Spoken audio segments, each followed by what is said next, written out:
বন্ধুরা দেখুন, অনেকে বলে পৌষ মাঘ মাসে খাজা গাছে হচ্ছে ফুল আসে না, এইভাবে এই গাছটা দেখো তিনি কীভাবে ফুলে আছে। অনেকে বলে হচ্ছে গোল্ডেন এইট 12 মাস হয়, আমাদের কি 12 মাস হয় না? বন্ধুরা দেখুন কীভাবে ফুলে আছে এগুলো। বাড়াইপুরের নামটা কি এমনি এমনি হয়েছে? নামটা এমনি হয়নি কো। বন্ধুরা অনেক কিছু মনে মনে করবে, বলে খাজা গাছে ফুল আসে না কো, 12 মাস হয় না, এটা কি হলো এটা? তাহলে দেখুন বন্ধুরা, দেখে নিন কীভাবে ফুলে আছে। হ্যাঁ দেখে নিন, এই প্রত্যেকটা ডালে একদম পরিষ্কার করে নিন, দেখে নিন দারুণ দারুণ কীভাবে ফুলে আছে। অনেক ফুল হচ্ছে নষ্ট হবে, অনেক ফুল আসবে এই আবহাওয়ার কারণে, পশ্চিমে বাতাস যখন চলবে এইসব দেখে নিন কীভাবে ফুলে আছে, দেখে নিন। এটা হলো আজকে হচ্ছে বাংলায় আমি বুঝি, আমি ইংরাজিতে বুঝিনি। বাংলায় হলো আজকের মাঘ মাস, মাঘ মাসের আজকে 5 তারিখ না 4 তারিখ হয়েছে।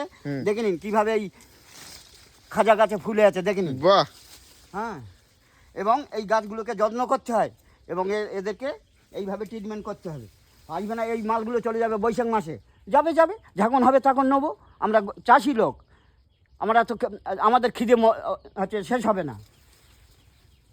বাহ, তাহলে বাড়াইপুরের নাম এমনি এমনি হয়নি কি? হ্যাঁ, বাড়াইপুরের খাজা ছিল গোল্ডেন ডেট বলে, যতই গোল্ডেন ক্যামেরা আছে তো? হ্যাঁ, গোল্ডেন ডেট বলে হচ্ছে 12 মাস হয়, আমাদের কি খাজা হবে না?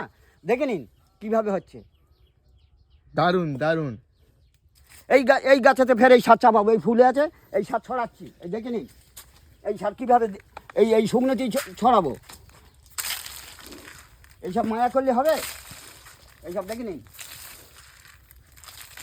এই 2 দিন পরে ছাঁচা দেওয়া হবে, 2-4 দিন পরে সার পড়ে থাকবে, কিচ্ছু হবে না। মাটিতে পড়ে থাকলে, সার মাটিতে পড়ে থাকলে কিচ্ছু হবে না।